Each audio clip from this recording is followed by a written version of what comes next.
Inspired by Motivation. Inspired by motivation. Inspired by motivation. Inspired. I do not hear you, but do you hear me? Oh, he's here. He's fancy. Oh goodness, he is fancy today. Oh, okay, we're waiting. Hear me? Yes, I hear you. I hear you. Okay, no. Oh yeah, Can you hear me? yeah. How about with this one? Can you hear me? Yeah.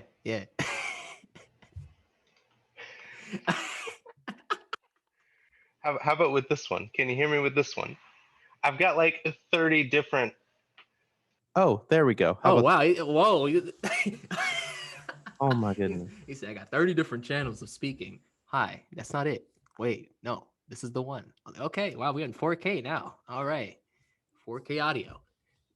Select a speaker. Okay. Wait. Okay, hold up. Okay, I got my speaker set up. Okay. Can you hear me now? Yes, I can. Okay, we got it all figured out. Yes, I got like 40 different audio sources here now that I've got all these different gadgets and gears to play with. Oh yeah. If y'all didn't know, this is the official Twitch streamer right here.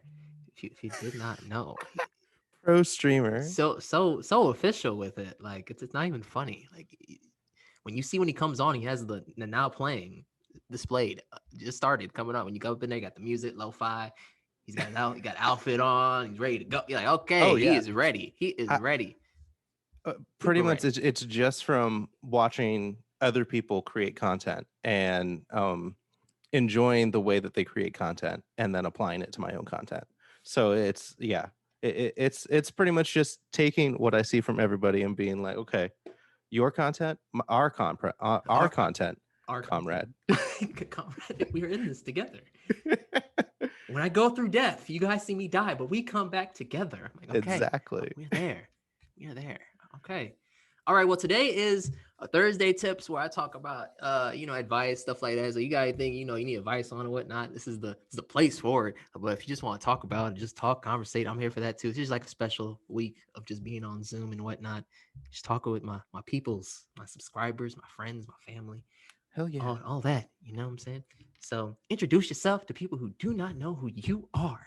Hello, my name is Benedict Fox. I go by the name FoxxyBenedict on the internet. I I went to college with AQ. We went to the same school, and that's how we know each other.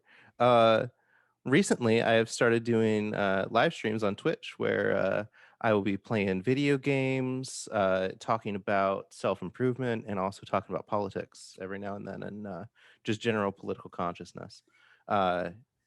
So that's what I've been doing. That's what I've been creating. So okay, cool. I think just before you, we had Shay that was here. She was talking and whatnot, asking about tips and whatnot. I adore that woman. I think that she's amazing. Literally a gift to the world. She is super amazing all around. Goodness.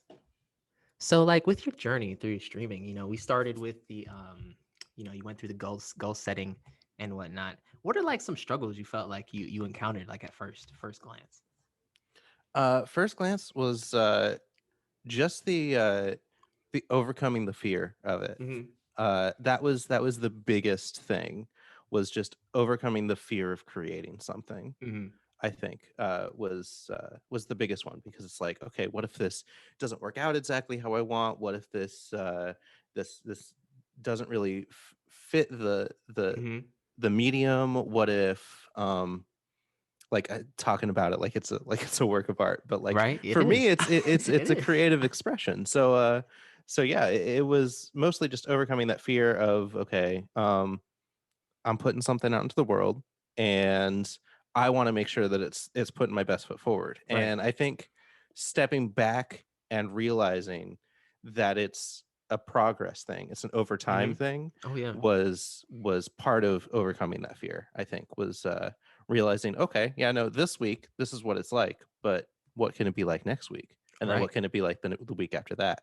And then also looking back on the previous weeks, it's like, oh damn, yeah, no, 10 weeks ago it wasn't as good as it is now. So kind of acknowledging the growth of it, and acknowledging the that it isn't really so permanent. It's kind of transformative over time Mm-hmm. was really important to like overcoming the fear of it. Oh yeah, definitely. Because you started, I was there with you 0. You did 0, and Oh then yeah, now no, you're at literally.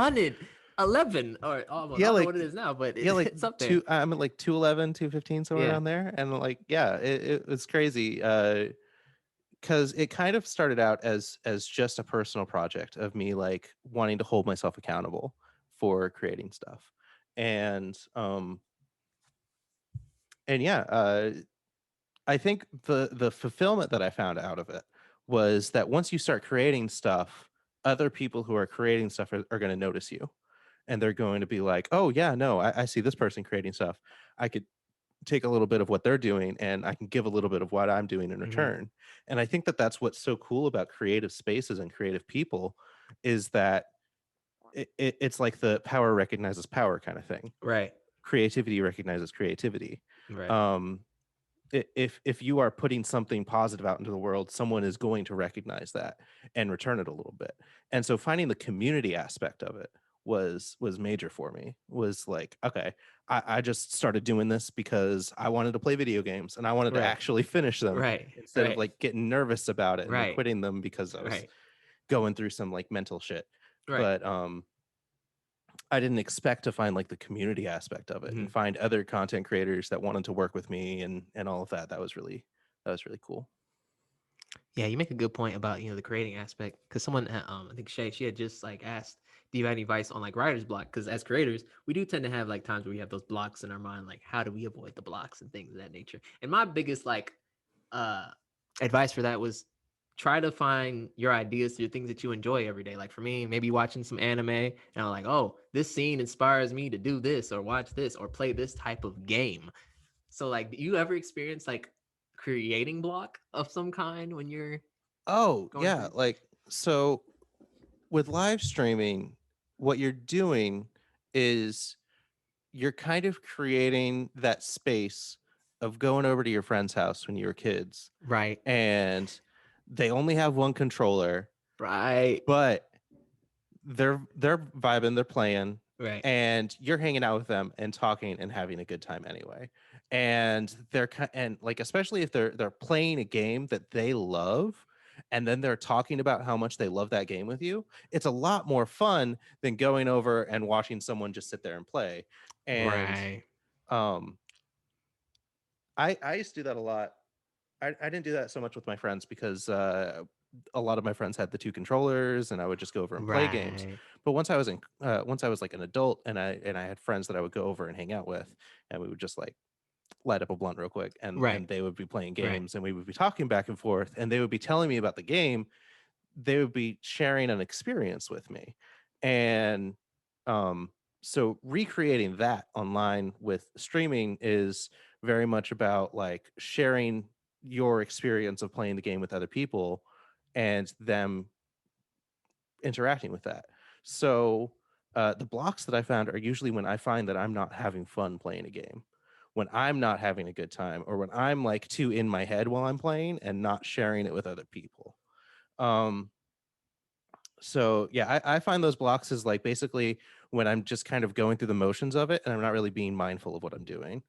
I'm like, yeah, okay, so I'm here playing this game because I've said I'll play this game, and you're not really having a fun time with it. You're not really sharing an experience with it. You're just kind of going through the motions of it. Yeah. I remember you playing. I don't remember what game it was. I don't know if it was like or what game it was. Was it Fallout? Was it I think it Fallout? was Fallout. Yeah, Yeah, you were like like, you guys think I should just keep doing this little Robin Hood thing? I don't know if I'm feeling it right now. yeah, because like I know that I enjoy that kind of content when other people create it. But Yeah, if I'm not feeling it personally, it's like when you're at an improv show yeah, and you can tell that the people in the improv show just don't like the prompt that they're working with, right, and like either they can use that opportunity to rib the concept. They can be hmm, like, oh yeah, no, this concept is stupid, so we're just gonna right, like kind of rip on the actual concept itself, or they're exactly. going to go through the motions of it and not have any fun, and then the audience is just like, ugh. Ugh, what are we So doing?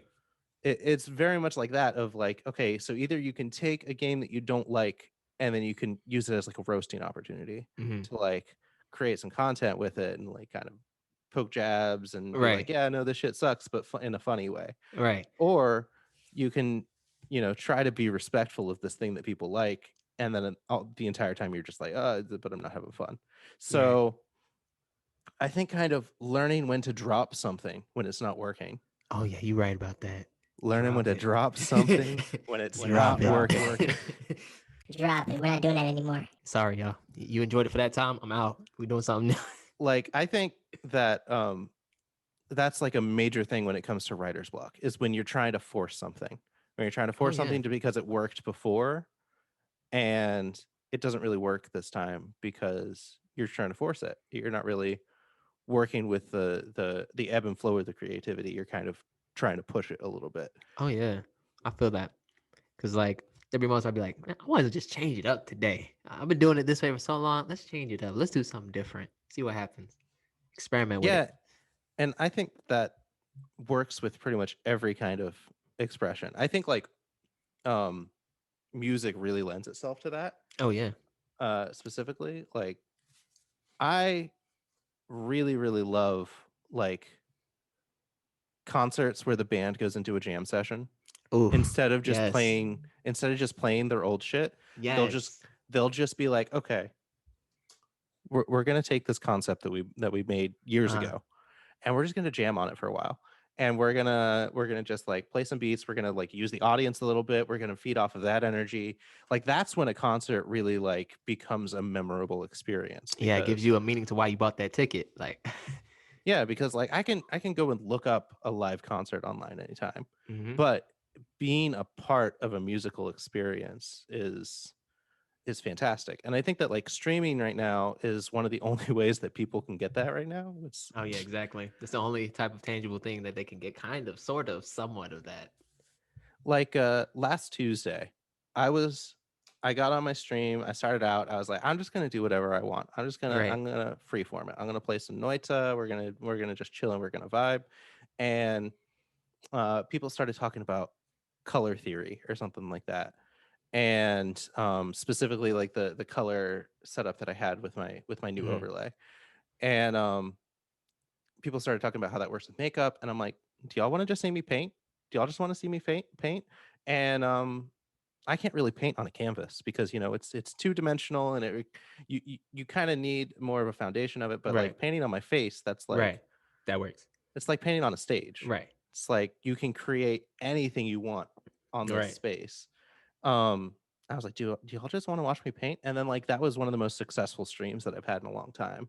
I got like 10 new followers. I got like a lot more viewers than I normally get. And it's Mhm. because they acknowledged that like the moment that was happening was very on the fly, and that like it wasn't me just going through the motions. It was me Right. like truly finding some sort of like creative expression Right. kind of moment. That's interesting. Congratulations. Yeah, no, like and then this week I tried to like recreate that, and I found Mhm. that like I was trying to force the idea Oh of yeah, it yeah. You can't force it. without really following the creative energy, which like Right. I it it feels good because I'm like, okay, yeah, no, I can do this creative form of expression again, but I need to be able to find the moment to do it right, you know? Hmm. So like now you have a tangible audience that you have that like subscribe to you, that they actually pay money, to watch you every time you come on. So to you, like your fans, like how was that interaction? Um, well, okay. So that's kind of the part that like I feel kind of disconnected a little bit, Gotcha. because like yeah, I'm over here doing my thing, and yeah, Right. I am creating content, and I do appreciate that people compensate me for that. Um, but I haven't really gotten to the point where I feel like I have a certain responsibility Mm-hmm.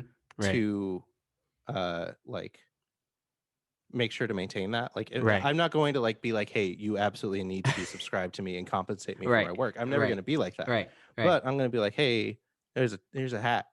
Right. Here's a hat. Here's a hat. If you like this, If you like this, yeah. And I also have like a person in my life who supports me very like And that's good. That's key. very much like that, and he really keeps the subscriptions going and All like right. the financial side of it going. Like he makes sure that he's doing that, and I'm very thankful to like have someone in It's my very life like that. thankful. That's like um and I think people starting out, it's very hard because not everybody has someone like that that's going Right. to always be there and Right. always support you a little bit. Right. Like I'm so from all of my stuff on Twitch, I'm making around like $180-$200 a month, Mm-hmm. Okay. which for a hobby, That's not bad. not bad. Not bad. For a job, No, yeah, no. but for a hobby, I think that's pretty good for a cool. hobby. That's pretty good for a hobby. But like a majority of it comes from one person. Right. So right. Got you. I got you. But yeah, no, I think like the idea of promoting it as like passing a hat around at the end of something, yeah, that's a good like idea. to just basically present it as that to the audience, you'll find people are much more willing to be like, oh yeah, no, I'll drop a sub. Or like, oh, if okay. you give people something that is like a proper like benefit in order to subscribe, people will be responsive to that. Like getting emotes Right. On your stream is very much something that's like, okay, yeah, no, you have access to this emote not only just on my channel but also on everybody else's channel. So if you Mhm. like the things that are in my little emote thing, then yeah, you can compensate me for my work, and in exchange you'll have that little benefit. So I think as long as there is some sort of benefit to that, or just like a genuine request to like, hey, I put a lot of work into this, I would appreciate if like just toss a buck or two in my hat. I would appreciate it. I totally agree to Kind of that thing. because, like, on Inspired by AQ, I have like a Patreon, and I have like 2 patrons now. So I'm like, it's cool. I get like a little something every month and whatnot. Yeah. But I try to do like a little bit of everything, where Twitch and all that other things. And my biggest thing is like, if you want to support, feel free to. I'm not gonna force you. I'm not gonna be like, you got to do this now. No. Exactly. Like, I feel nah. like once you get to a certain point where you have it becomes a part of your livelihood, Yeah. and it becomes a part of like, okay, I've invested this much already. Oh yeah. I do feel like I am kind of deserving of Right. compensation. Like I Right. feel like that's reasonable Yeah, that's as a reasonable. creative Yeah, person to be like, definitely. okay, yeah, no, I put on all this work, y'all should Yeah. pay me. Yeah, I did all this for you guys. I invested all this hours and time, Yeah, but also like I think before you get to that point, you also just have to be comfortable enough in what you're putting out into the world. Oh yeah, you gotta be like very Because satisfied with it. Yeah. if you're not confident in what you're putting out, if you're not comfortable with it, what you're putting out, like, so one of the things that I've been doing lately specifically is I've been going back and rewatching my own streams. Which if you would have told me to do that when I first started streaming, I would have been like, get the fuck out of here. Get the fuck out. No, I'm not You watching about to watch them myself. 10 hours. I am not watching myself. Like, but once you get to the point where you're like, okay, yeah, no, that's me. I'm up there. I exist as a corporeal being that other people are observing. I'm being perceived. I'm being perceived. And then, but once you get past that, and then you start looking at what you're putting out into the world as like content that you would Right. watch yourself. If I go back and I watch a stream of my own to like look for content to like clip and then maybe put Right. into a trailer later, like that's what I've Right. been doing for the most part. But if I'm sitting there and I'm like, I'm having a good time watching myself, I'm Right. like, yeah, no, I'm comfortable with that. I'm confident with that. I feel like the content I'm putting out into the world is pretty damn good. So like, I think being able to be comfortable observing the thing that you are putting out into the world and enjoying it as well is really, really important. And I never really understood that from like directors talking about watching their own films or musicians listening to their own music and stuff like that.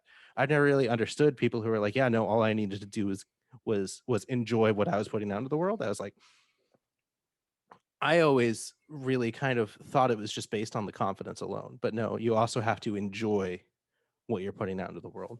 Like I would watch me in my free time. Oh yeah, especially that Resident Evil stream. That joke was Straight up. The Resident Evil streams were the first ones that I started like watching back. And I was like, damn, these are a lot of fun to watch. So yeah, like once you get to that point where you really feel like your content is something worth watching to yourself, Right. I think that's really incredible. Yeah, I can't wait when Resident Evil Village comes out so I can see you play it, and I see your reaction to that. So the trailer for that came out, and I was like, I am a 6 on the Kinsey scale, but I might be a 5 with this giant dominant woman. So like that straight up, the sheer energy coming off of Madame Devereaux or whatever her name is like, okay, I gotta get into Resident Evil. She is bad. He's like questions like, am I really? I'm attracted to energy. I'm not attracted to bodies. Right. It's like, what? This energy. It's over 9,000. It's like, what? Over what? I was like, hold up. I was like, whoa. Wait a minute. When she grabs the camera and like I felt that on my neck and I was like, oh, mommy. Oh goodness. You can cut that from the podcast if you want. I just gonna stay in there. What you talking about? Oh goodness. It killed me. But yeah, no, I'm really excited about Resident Evil, the next one, because I always had this thing where like jump scares and stuff always like really triggered my anxiety. And like I was watching a movie with a friend one time, and like 2 of us on the couch are very like jumpy people, and one person was not. And like I had this person's like arm around me, like hiding from this movie. I think we were watching like one of the Conjuring movies. I think it was the one with the doll. And at one point he's like, don't cover your eyes, and he went to cover my eyes, and I went to like go grab his hands and like I scratched my own eye with his hand. And yeah, that's how jumpy I get from that kind of stuff. So I know that other people enjoy watching other people get scared because there's a certain like humor to it. It's like, oh, I didn't jump at that, but and then you give them a ha, feature ha, ha. to press the button. Yeah, exactly. And then I give people that opportunity to participate in the the sadistic nature of it. Not only laugh at my pain, but start my pain. Exactly. But what I really enjoy is I enjoy stories that really dive deep into elements of the human condition. And once I was able to kind of get past that jumpiness and really absorb the stories, I really started having a lot more fun with Resident Evil. And like I might play other horror games now because, I exposed myself to a little bit and, I kind of have fun with it. So I still ain't watching Hereditary though. Okay. He's like, that's a reach. We're not going to go to Hereditary though. Baby steps. Baby steps. I did watch Midsommar. Video game. I watched Midsommar last week and it was real good. Okay. We got to build you up to Hereditary. Yeah. You'll get there. Oh my goodness.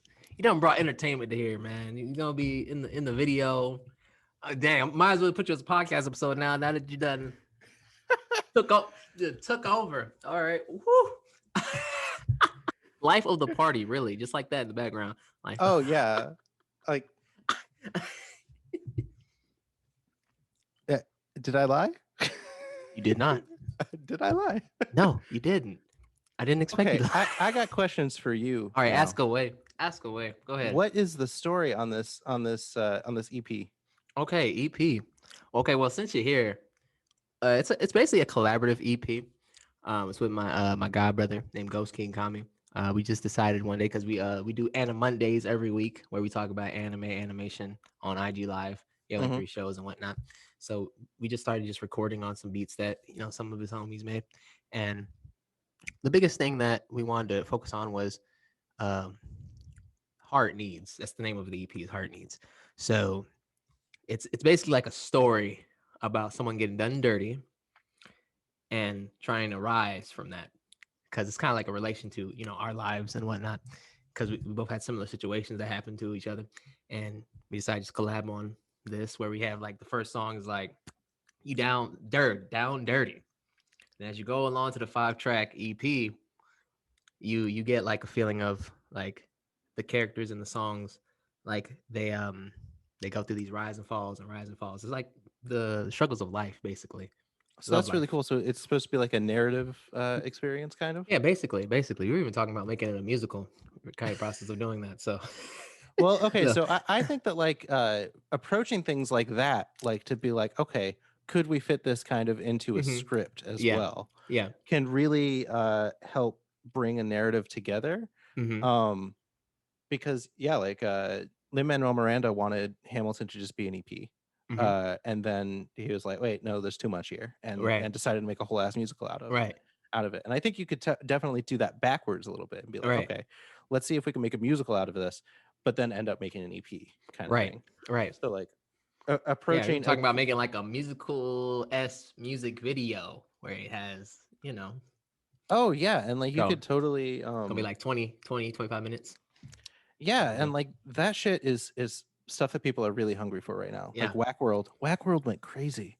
Whack World was everywhere for a while, and it was like what, a 15-minute film that hmm Tierra Whack put out, and she was like, yeah, this is pretty much like my first real release, hmm and it went mega mega mega viral. So yeah, like I think people are hungry for that kind of like narrative film and music, like bringing different creative mediums together kind of thing. And I think that definitely. that process of kind of taking different uh creative methods, like approaching an EP like you're making a musical, Right, or approaching a film like you're making a play, or right. approaching um, a play like you're making a music video. Like doing that kind of stuff where you're using the method of creating one thing in order to Yeah. create another thing is really fascinating to me, hmm as like a creative endeavor. Oh yeah, most definitely. Because like I've always been the type that's like always about the sporadic, um, just creating of something. Like it'll just come up on the spot. I think We've been new, like we've been new. There was that open mic night. You know what I'm saying, where they had the improv group up there, and I just came up there. I was like, hey, I want to get on, and I just that was freestyled something, and they were like, what?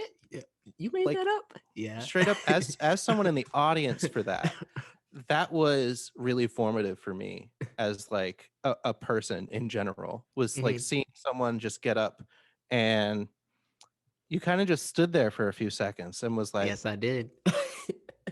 and it let all of us kind of get with you for a second, because like you could like kind of hear like the whispers in the crowd a little bit, like what's Yeah. he gonna do, what's What's he doing? happening. And, but like it was also kind of really eerily quiet, Yeah.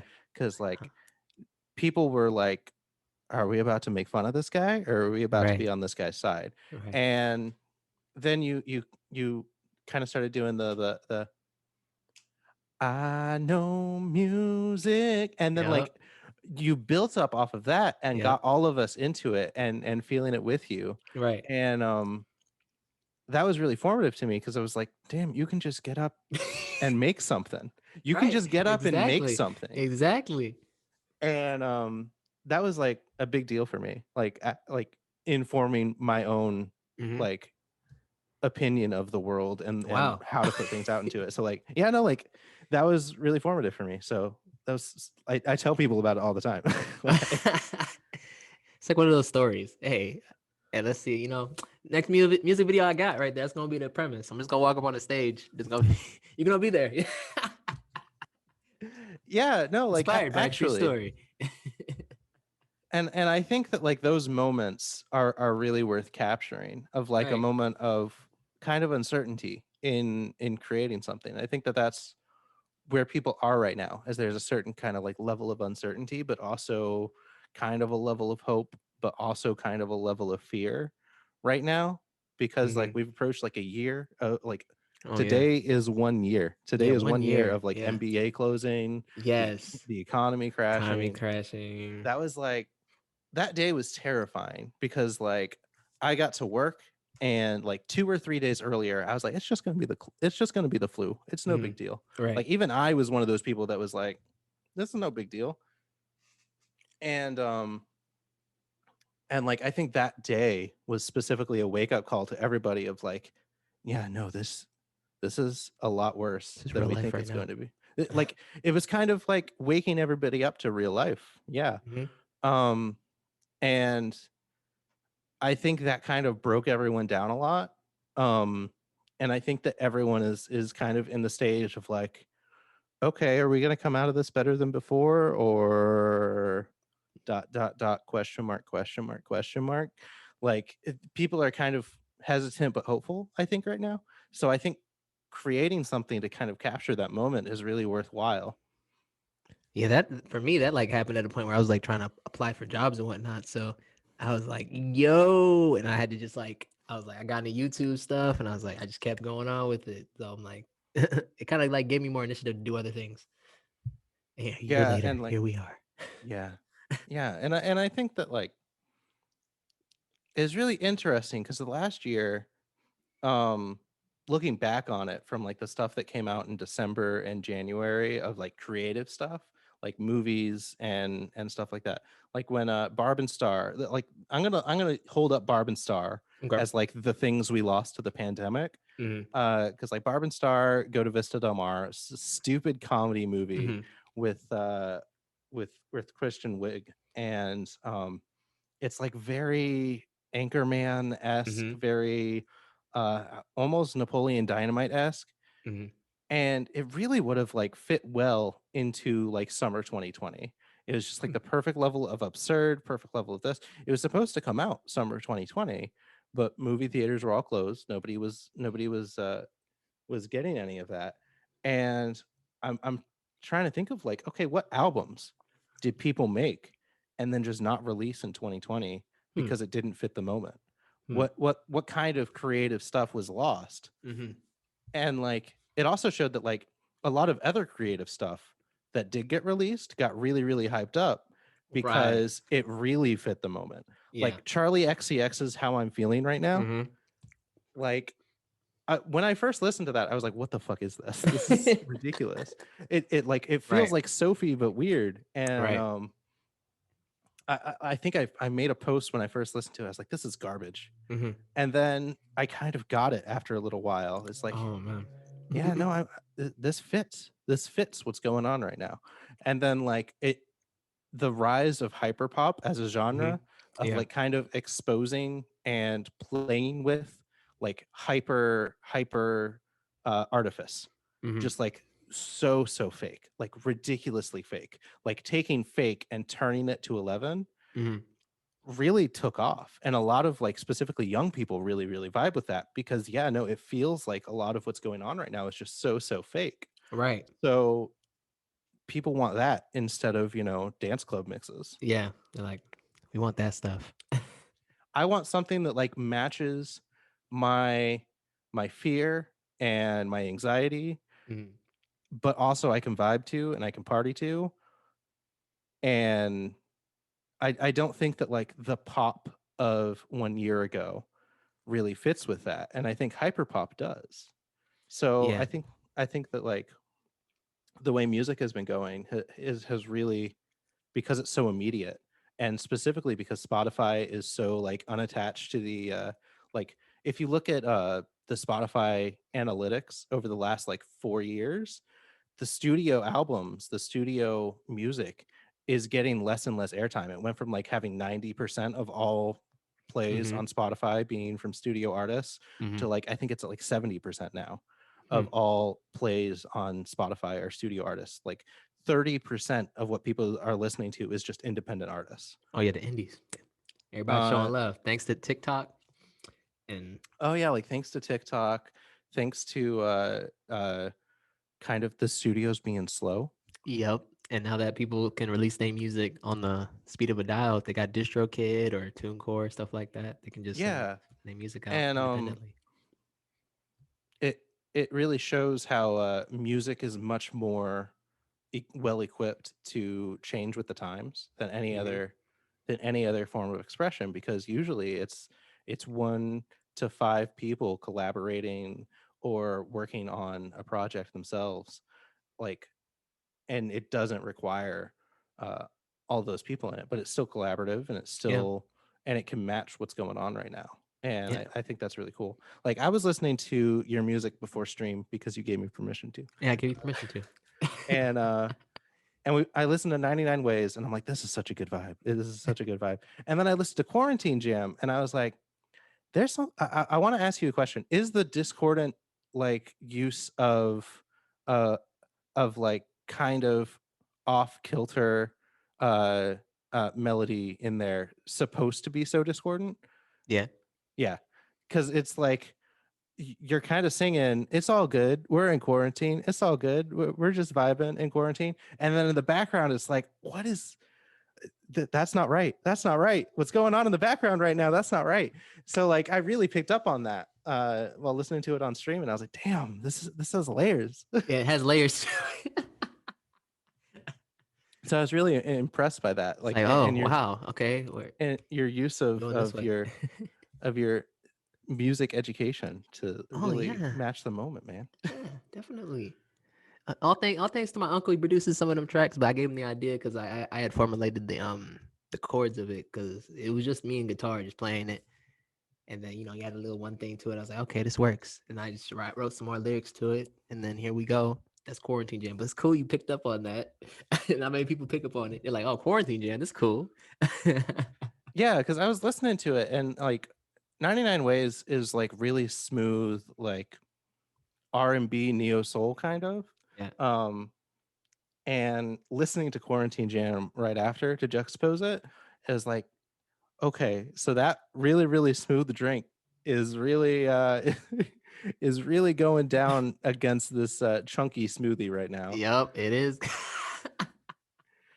So yeah, I think that that's really cool. Is that like what I'm hoping for is some music that matches that fear and hopefulness moment that's going on right now. I think that's really cool. Is because yeah, like towards the end of last year, a lot of the music that was coming out was like trash. It's a lot of trash. Like there was a good like 3 months there where nobody was releasing anything good, and then Jasmine Sullivan came out with this album, and I was like, thank God I have hope for music again. Oof. Oof. She be singing.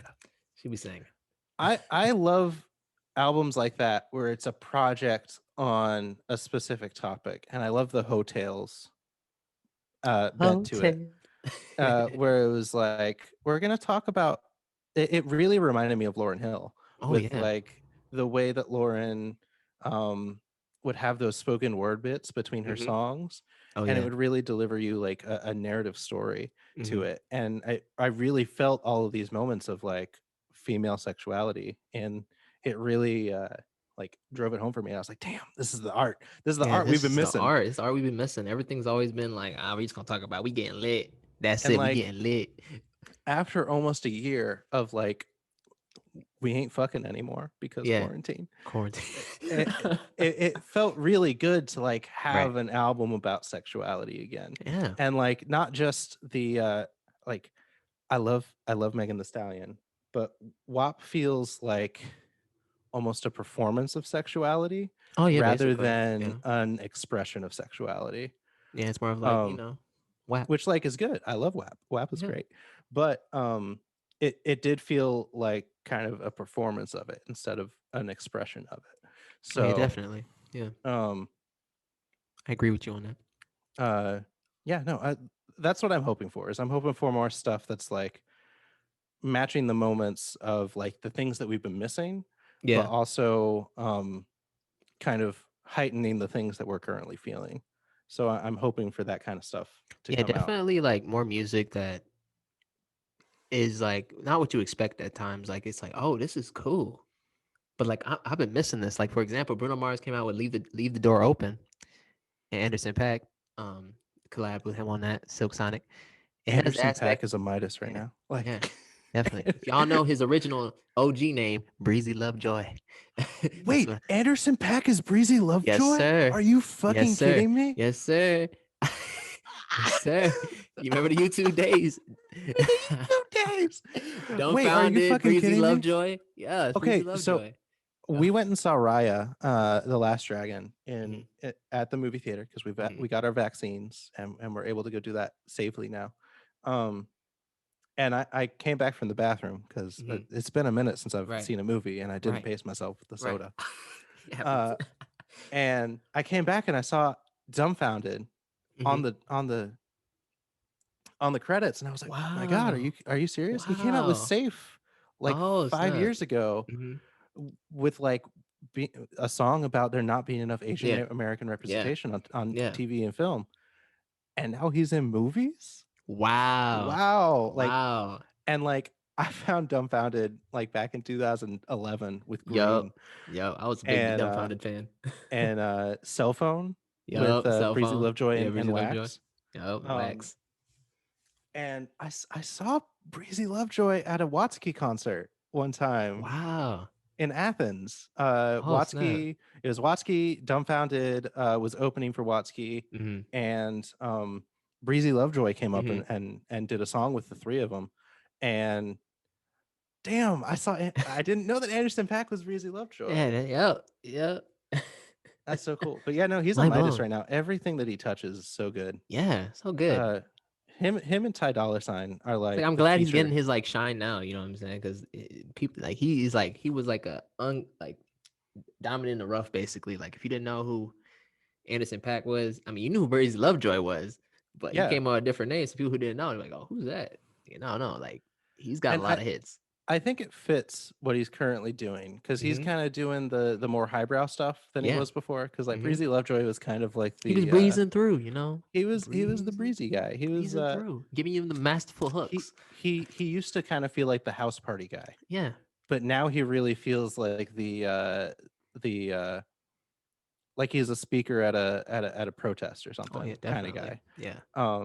He really feels like he's doing a lot more highbrow stuff now. Really, And I really like I think the under the evolution. moniker Breezy Lovejoy, I don't think that would work so No, well. it wouldn't. I mean, that just goes to show you evolution in being an artist. You know, you're not gonna be the same. You're gonna change. You're gonna Oh yeah, evolve. and it's an odd year. It We're is an odd already in year. March, Yeah. and I March. don't know if you've Wow. noticed. I don't know if you pay attention to Tyler the Creator's Oh, so career. go. Oh, great. Every odd year for almost the last decade now, he's released an album, and I'm Oof. wondering what kind of shit he's gonna drop this Oof. year. Oof. And I really hope he's dropping something, but Oof. like with the way he really like reinvented himself with Hmm. Igor, Yeah. uh, I'm very curious to see what a year of quarantine has done to his music. Oh yeah, because Igor was something so different, but it was like something so well put together. Like I enjoyed like there was this performance he did live. It had Boys to Men. Give me my earthquake. Oh My yeah, earthquake. Had him harmonizing in the background, and then the it performance at transitioned, the and then it had yeah the earthquake. And I was like, oh snap! Like that probably with him was it. getting Boys to Men on that was so good Yeah, it too. was so smooth. I was like, oh gosh, yes, Because that was like kind it. of his like art and fashion era. Like Yep. Flower Boy kind of brought him into that, Yep. and then Igor did that. I'm curious to see what What's he's the gonna next step? do because like yeah, he has his whole fashion Hmm. enterprise thing, Yeah. but I feel like that's gonna feel fake post pandemic, Yeah. and I think he knows that because he's a Hmm. goddamn genius. And Yeah. I'm curious to see what he's gonna do to like kind of bring out the feels a little bit more. Hmm. Yeah, I definitely agree. I'm interested in seeing that too. What's gonna happen next? Yeah, we talking music. Like we should have like a music talking podcast now. Look at Oh man, here, wait one that. second. Let me pull up my Spotify, see what I've been listening to recently. What you been listening to? I've been really getting into David Byrne of the Okay. Talking Heads. Okay. That's been part of my like music journey is just Hmm. going and listening to like some of the stuff that has inspired a lot of what's going on Yeah. right now. Hmm. Because like if you go and look at what like David Byrne and Brian Eno were doing Yeah. in the 70s and 80s, you can tell that like current pop music as it is today is really functioning off a lot of the same like theories and stuff that they were Right. creating at the Hmm. time. So like that's been a lot of fun for me is like going back and finding some old stuff. I've also been trying to get into metal. Okay. Because I I had a new metal phase in high school, Oh snap! and it was a dark time. The dark.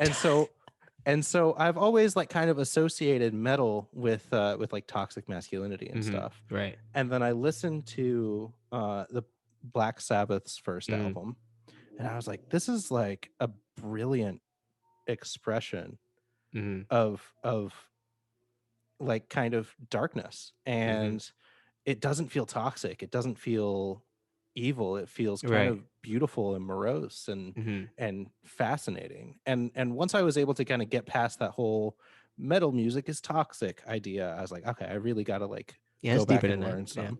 I got to go back and learn some. So I've been listening to like Judas Priest and stuff like that Oh, too. okay.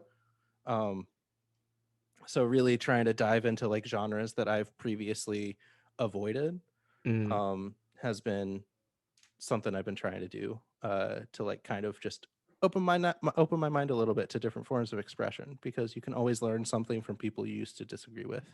Oh, yeah, definitely. Definitely opening your mind is definitely helpful in trying to, get into like newer music or just create a new idea for yourself. Like everything has its purpose. Classical music, things like that. They started somewhere and they evolved into something else, and other subsections happened for a reason.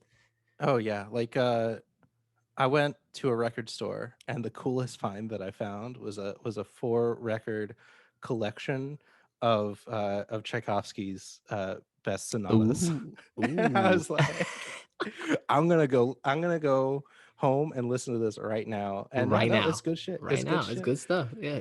Because there's this video I saw pop up recently of this guy with like a mohawk Mm-hmm. and like a studded leather jacket and all of Mm-hmm. this, playing Mendel on organ. Wow. And I was like, damn. In music history class, they told me that Damn. like these guys were the rock stars of their age, and I kind of Mm-hmm. scoffed at that, and I kind of Right. laughed at that. Mm-hmm. But watching this guy play Mendel on the organ with like a mohawk and shit, Mm-hmm. I'm like, yeah, no, this is punk rock as fuck. Yeah, there's a reason to this. There's a reason why they said that. Like I kind of get why people used to riot after Mm-hmm. after classical concerts. Like this shit slaps. They be turning up. Yeah, and once you're able to kind of get past the prejudice of a type of Yeah. music and really take it for what it is, you can really learn something new from it. I wholeheartedly agree with that. Because it's easy to judge a piece of music without even listening to it. Like, I don't know, like I would never listen to that till you actually experience like, oh, it wasn't that bad. Like Yeah, like when the Chicks changed their name from the Dixie Chicks to the Chicks, Mhm. I was like, okay, let's go listen to their music. Let's go listen to their old shit. And like, yeah, no, there's like some good stuff in there. Um, and like kind of when you learn to take music as what it is, which is a form of expression, you can really open yourself up to something new. And that's why I love it so much. Exactly. Who knew that a DJ could take Queen's Another One Bite the Dust and mix it with a hip hop track and it'll become a straight up banger slap. And like, so my big thing is that back in my whole journey of learning about other types of music, because I used to like exclusively listen to pop punk. Like that was Mhm. all I listened to. All I listened to was Fall Out Boy, Linkin Park, Mhm. My Chemical Romance. Like that's Mhm. all I listened to for a long time. Mhm. And I used to be one of those people that was like, I guess I kind of like all kinds of music except country and rap. Right. And like, it's because I didn't learn yet. I didn't learn yet. And and the thing that actually did it for me was watching the Get Down and Oh, the realizing Get Down. I love the and Get Down.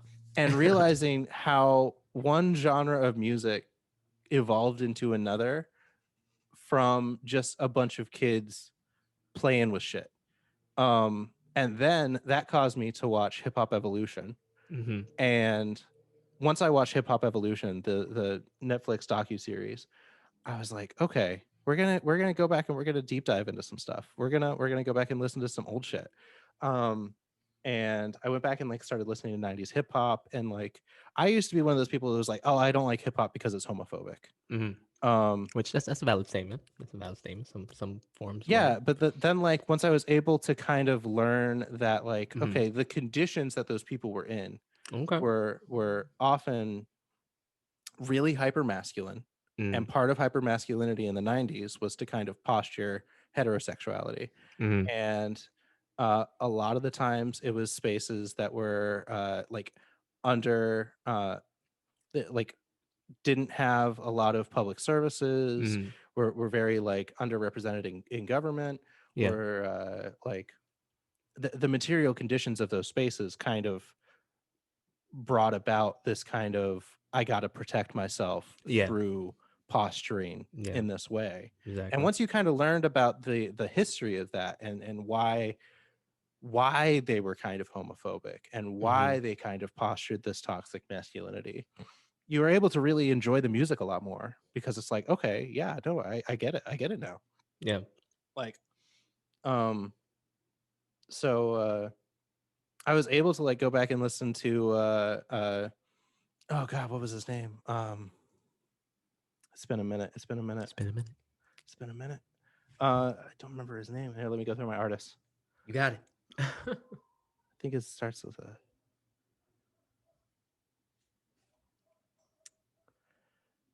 There was this artist that I found, and like he threw out like F slurs all the Right. time in his Right. music, but his music was also like really really good, and like the stories he was telling were really really important stories. And so like even though he was a little bit problematic for the time, well not for the time, for now, for the time, it kind of fit, and it was really good at conveying the story that he needed to tell, and being able to kind of detach from that a little bit and like take someone for who they are and where they're at really helped me learn to take in music differently, and not only taking music differently but also like how I interact with other people.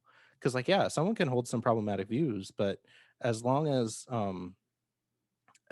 they are working now to be better, Right. and as long as they're improving and evolving and all that, like yeah sure, I don't really care that you did this thing years ago, So as so long what's as you're your working to be better now. what's your opinion on cancel culture these days?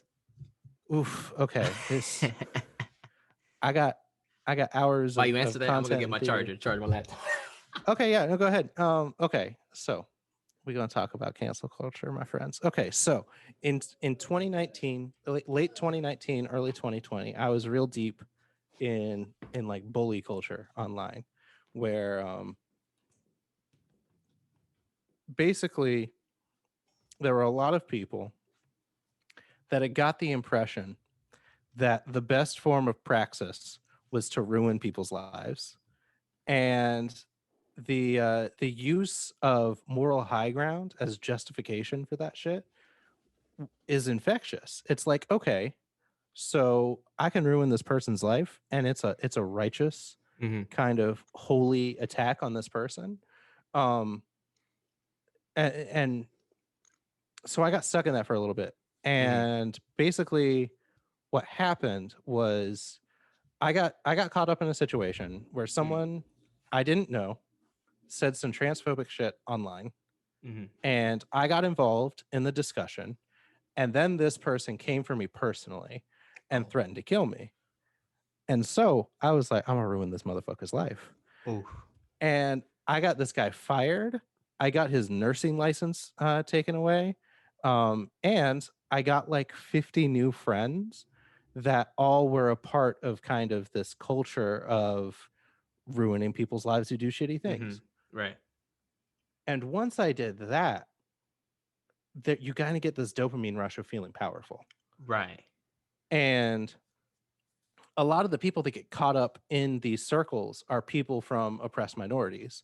So there are a lot of gay people, a lot of black people, a lot of genderqueer people, a lot of young people who all kind of really want to like reclaim some power in a world where they feel powerless. Right.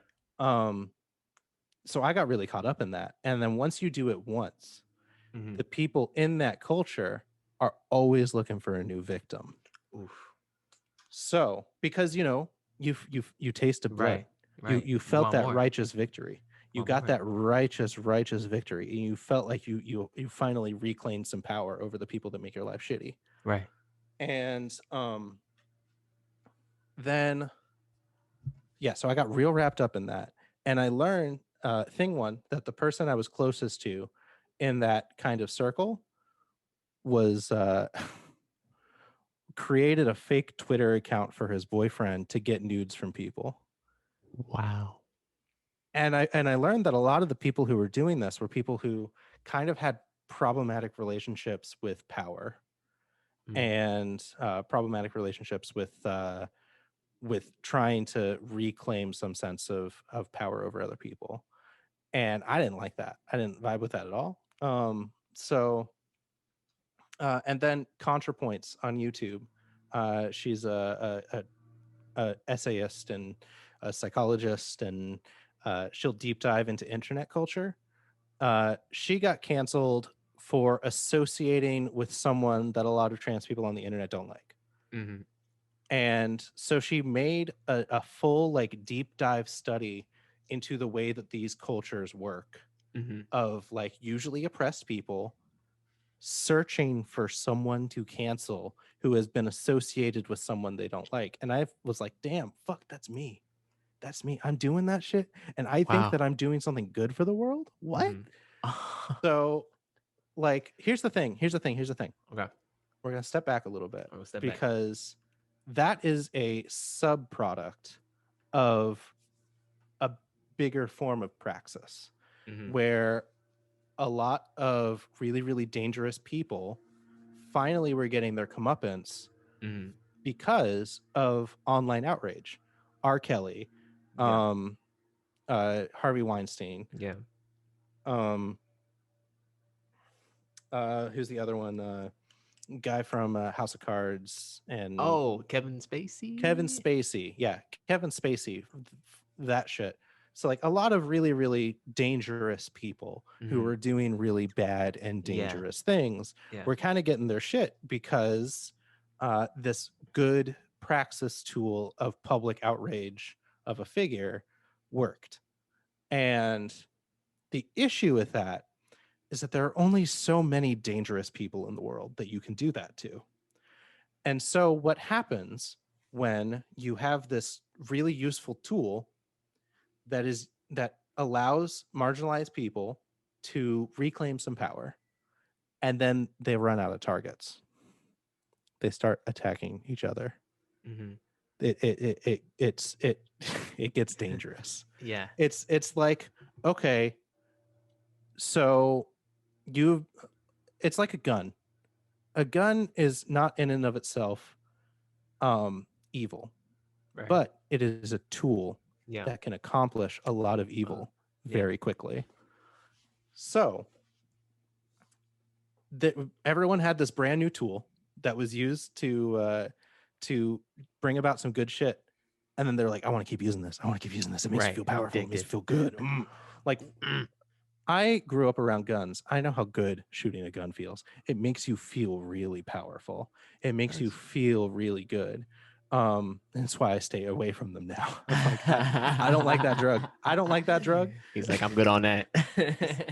How about new? It's like when you have a good drug versus a bad drug. It's like, okay, I know that I can I know that this feels good, but I know it's dangerous to feel this good too much. Right.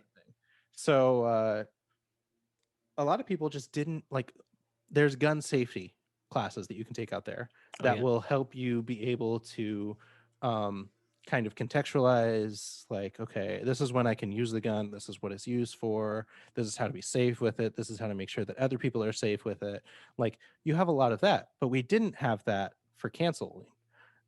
We didn't have kind of this rule book. We didn't have safety classes. We didn't have a way to use this tool that is very effective properly. So ContraPoints made this video that was kind of like the safety manual, that was kind of like the rule book. And it really got me to kind of reconsider and rethink how I was doing stuff. And it got me to like look up like philosophy and praxis and Marxism and like, okay, how do I take this energy I have to kind of um speak truth to power and then use that in a positive way that's actually going to enact change, that isn't going to be just me posturing to feel good, that isn't just going to be me trying to feel powerful, that's actually me using the power that I have in a positive way. um and so like recontextualizing that and figuring out, okay, so I'm not going to cancel shit that doesn't need to be canceled. Like, Right. Exactly. and I think what happened was people on the left kind of figured this shit out, and they were like, yeah, no, okay, yeah, we need to be careful with how we use this. We need to make sure to only use it when it really, really needs to be used. And then the conservatives got a hold of it. And the conservatives have been canceling shit since the 80s. Like like they thought that like the whole satanic scare of the 70s and the 80s, that was conservatives. Mm. Like they use this outrage, performative outrage, to kind of shape how society works. And they saw this tool that a lot of lefties were using, cancel culture, against people that, you know, were very helpful to the conservative movement. Harvey Weinstein really propped up a lot of problematic people in Hollywood. And he was kind of a conservative bastion of Hollywood in an otherwise very liberal industry. So, like, and the way people tried to cancel Donald Trump so many times. Like, here's the other thing with canceling is it can really only work on people who haven't built up a defense against it. Mm-hmm. And Donald Trump has built up a defense against it. He has the walls built that are able to protect himself, no matter how many people come forward and say that they've been raped by him, no matter how many people come, like he has the protections in place. So conservatives saw like that people tried to cancel Donald Trump so many times with public outrage, that they kind of saw cancel culture as this affront against conservatism. And now it's like it's what everyone's talking about. God damn it, I don't want to talk about Pepe Le Pew, motherfucker. I don't want to talk about Mr. Potato Head. I don't want to talk about this stuff. Or the I want Dr. to talk Seuss about books. I don't want to talk about Dr. Seuss. And here's the thing: is they're complaining that like it's the liberals that are doing this. I mean, kind of, not really. It's companies doing this. It's capitalism doing this. It's people changing the way that they're working in order to maximize their profit. Like, if you're going to be angry at that. Like, if you want to be angry at minimum wage. If you want to be angry at like the stimulus checks not being big enough. Like, why are we talking about this stupid ass culture war bullshit? Why are we talking about Pepe Le fucking Pew? Like, it's so frustrating because like there are real problems out there Yeah, that they are are. hurting real people, and everyone is so distracted by this other stuff that it's so hard to actually get things done. There was this senator or House representative the other day that got up there and was like, please, for the love of God, stop talking about Dr. Seuss and just work with us. Please, we want to do things to help people. If you would just stop living in your fantasy world and instead come back to reality and work with us, please, that's all I'm asking. And like, that's where I'm at. I'm like, I don't even talk to conservatives anymore because they're living in a fantasy land and I can't relate to that. So yeah, it's hard. Yeah, it's a very like complicated issue because I mean we got social media, so that even makes things more worse and amplified because one sub idea could become like this major thing that could be the number one trending topic on Twitter that people are all like trying to debate on. Like, Yeah, and like yeah, the weird thing is that like even 2 years ago, you were like terminally on always online people. yeah, And then you had everyone else. And then the pandemic happened. And everybody now online. everybody Everybody. is terminally online. Everybody's an always online Twitter user. Everybody's an always online Reddit user. Everyone's an always online YouTube person. So a lot of our culture stuff is online, and conservatives really are good at controlling narratives. Conservatives are really good at making sure that we're talking about what they want to talk about. And where I'm at is I'm like, I don't care if Pepe Le Pew, can we please talk about how Alabama Amazon warehouses are unionizing? Can we please talk about the $15 minimum wage? Can we please talk about things that actually affect people? Can we please talk about the Voting Rights Act? Like, I want to talk about stuff that actually affects people. Or like, can we talk about art? Can we talk about Exactly. music? Yeah. Can we talk about a movie? Can we talk about how that makes you feel? Can we talk about what's going on inside you, not what's going on that is impacting? Like, Right. why do we have to live in this weird fantasy world where Pepe Le Pew matters? I have no idea. I got an answer for you. An answer. All right. Okay. Okay. So I don't know if you've heard of Noam Chomsky. Noam Chomsky is a leftist political analyst. Okay. He's boring as fuck and condescending as a motherfucker, and he's a bit of an asshole, but he's right about everything. And he's been studying the media since the 80s and how about 5 companies controlled by about 20 white dudes really control what we all see and how we all think. Mm-hmm. And it's called manufactured consent. Okay. And I highly recommend you look up manufactured consent. It's Okay. really, really important to apply to your media literacy, because like once you kind of know, okay, there are people out there that want me to not think about the things that matter. Because if you're not thinking about the things that matter, you're thinking about things that don't matter, and then you disagree with people about those things that don't matter. And now you're bickering with each other about shit that doesn't matter. And now you can't unionize. And now you can't you can't know your neighbor and form a collective. You can't really work with other people because you're always bickering about stuff that doesn't matter. And this manufactured consent really benefits only the wealthiest people on the planet. And it really makes sure that, like, okay, if you disagree with other people in your community more, you are less likely to work with those other people. You are if you hate brown people and there's like this threat of these people taking your jobs, you're going to be less likely to unionize with those people. You're going to be like and like, this is all theory that goes back 100 years. Like the unions that used to segregate were the unions that failed, because the bosses were like, yeah, no, you can't trust those black people, they're going to steal your jobs. Mm-hmm. Like, that was literally the narrative 100 years ago, and now it's the same but with Mexicans. Mm-hmm. And it's this whole using petty differences to make sure that people won't work together.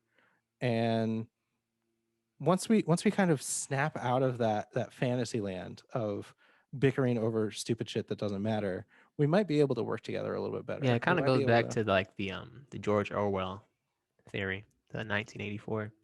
yeah, Uh, the new speak kind of yeah, thing. the new speak. Big Brother's always watching. I'm controlling what you're digesting, whether that be the technology you And look at or things you read. it's a very like plausibly deniable control as well, because they're like, oh no, I'm not actually controlling what people are thinking, I'm just talking about this thing that I think is important.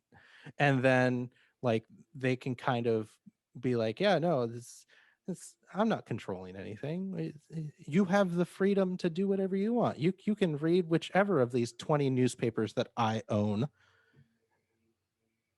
And yeah, no, it's a whole thing. And I think that part of that is yeah, like, conservatives have this same fear of the media can't be trusted. And I think it's that they essentialize it too much. They're like, okay, there are people in the media that own the media, so therefore the media can't be trusted. Reductionist, stupid. There are people who control the media, so you have to learn what to believe for yourself and how to like notice when something is trying to manipulate you and when something is just genuine information. So like there are a lot of people out there that just don't know how to discern from manufactured consent and actual factual information. And I think that goes back to like media literacy.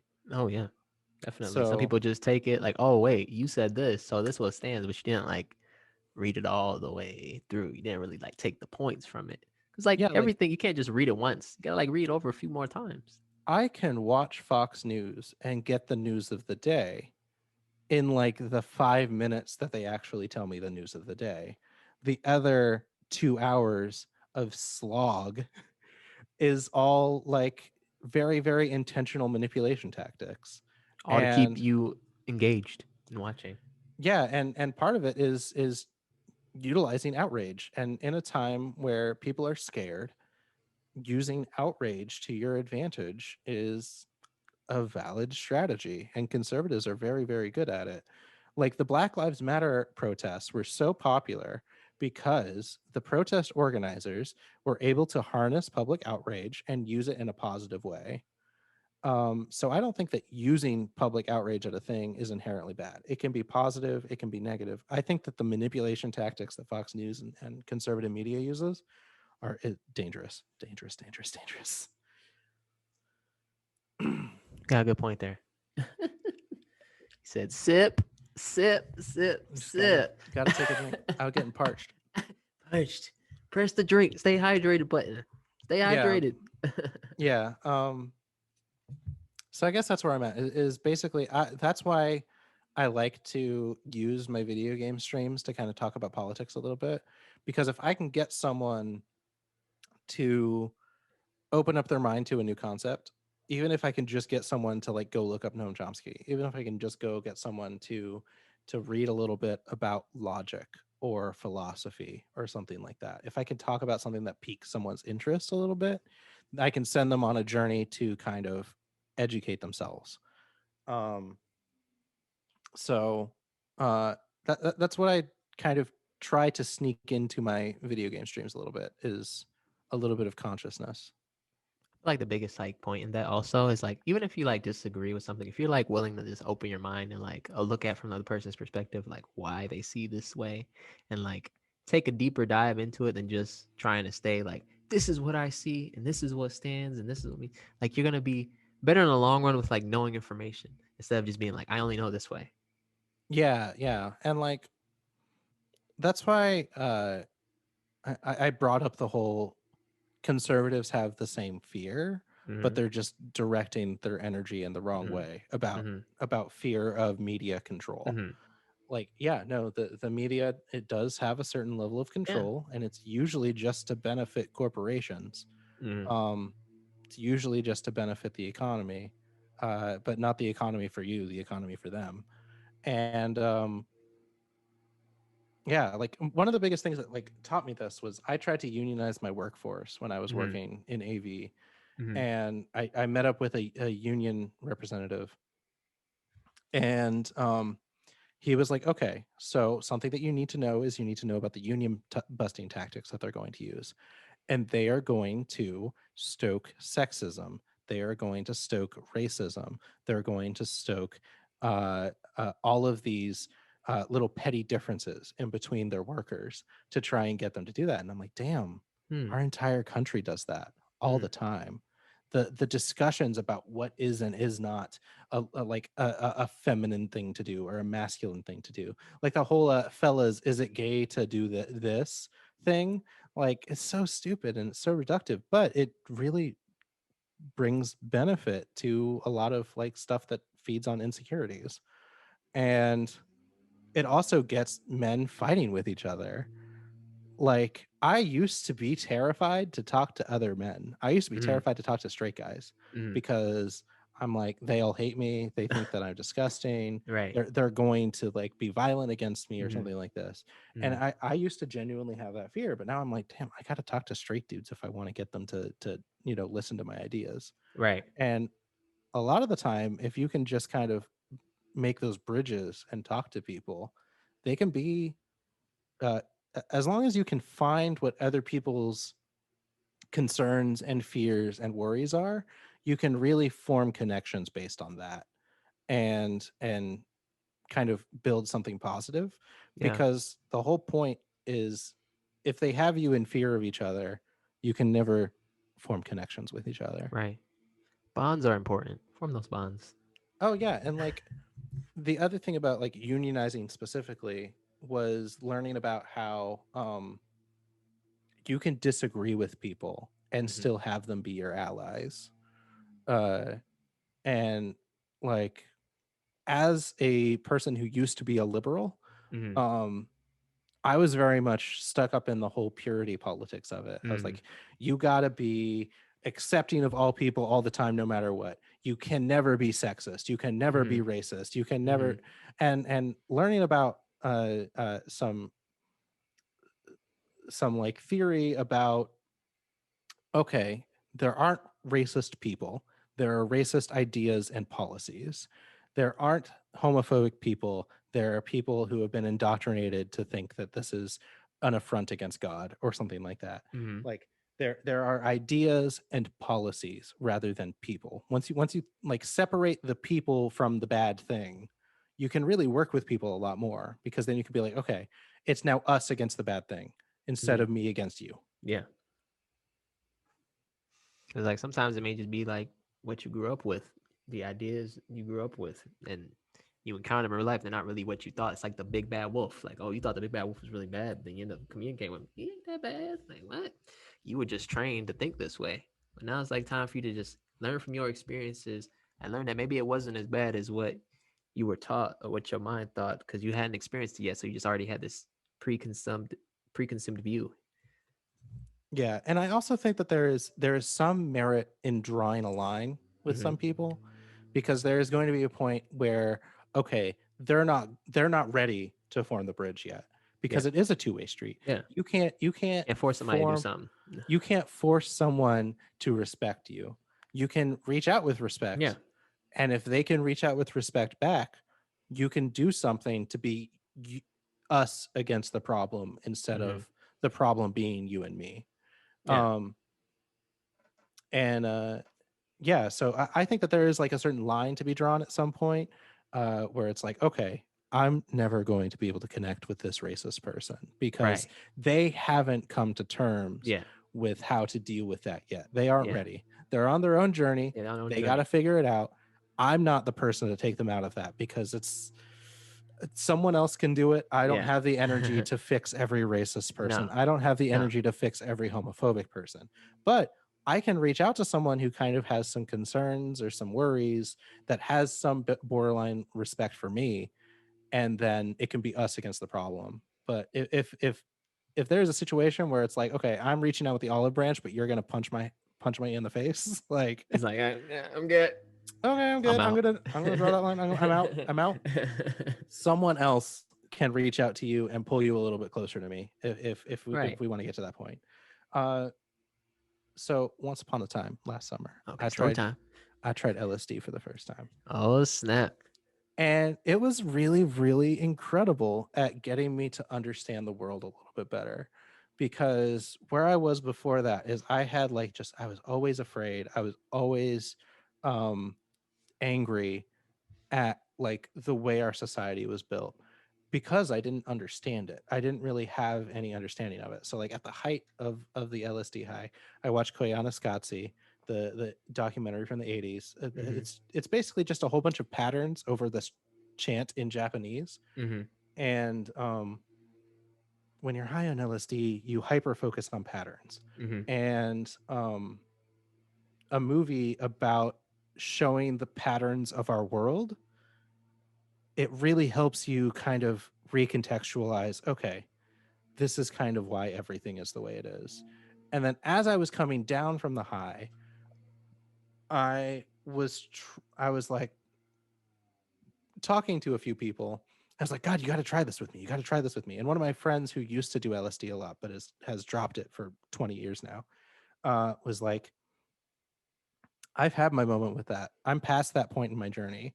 And because I was like still kind of coming back and recontextualizing the world again, I was like, damn, we're all at a different place nobody's at the same place.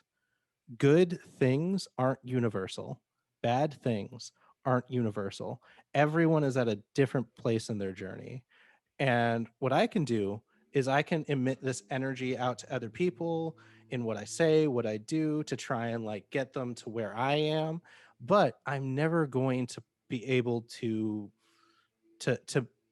take someone out of their own journey and place them directly with me, because that's not universal. Everyone's at their own different spot in the world. And once you're able to kind of acknowledge that, you can meet people where they are a lot more frequently. Facts. Valid. Yeah. Disclaimer: Benedict is out here giving you that knowledge, and if you didn't know, now you know. Yeah, it's very much about being able to realize that you can meet people where they are, and that like not everybody is going to be exactly where you are, and you're not going to be able to be exactly where everyone else is, and you're able to kind of fix a lot of the loneliness that's out there right now if you're able to realize that. Everyone's in their own character development. You know, Yeah. you're the main character of your own story. You're gonna get there. Yeah, and like I think that idea of like being the main character in your own story, everyone kind of views everyone else as the side characters. Um, but once you're able to reframe that and be like, okay, yeah, no, I'm the main character in my story. They're the main character of their story. They might be in chapter 2 and I'm in chapter 5. Yeah. They might be in chapter 11, but I'm in chapter 1. Right. And once you're able to kind of realize that, you can be like, okay, yeah, no, that means that I might be able to learn something from this person. Maybe I can teach something to this person. Maybe we can just enjoy each other's presence for a little bit. Like, right. So yeah, that was a big thing for me. And like that convinced me to go into therapy. That convinced me to start creating my own shit. That convinced me to be more confident in myself and what I was putting out into the world, and to be more confident with like taking in the world. And yeah, that was really like formative for me in all of that. So Well, all the things you said have just all just led up to like this ultimate. We know who you are now, and I'm happy for your journey. I'm happy where you done started. I'm happy where you are now. Appreciate the love, the feedback, yeah, the musical ideas, the political ideas. You brought everything to this, and hey, happy to know this will be the second episode of the second season of Talks with AQ. Which, hell yeah, you know what I'm saying? This is it's an honor. It's truly an honor. You know, I'm just gonna have it drop today at some point because this was a great conversation. I'm glad you came through. He commented on Facebook, said, "I'm joining. You still doing this?" I said, "Yep." where the invite? There you go. Yeah, no, and like I think that reaching out when you see an opportunity is important, because you know I could have spent my day playing video games right now, right? but instead I had a really, really good conversation with you, and oh yeah, and I think taking grasp of those opportunities is important, and I used to be very afraid to do that, and now I'm not so much anymore. So you are a doer. yeah, you got to do shit. Yeah, you gotta do it now.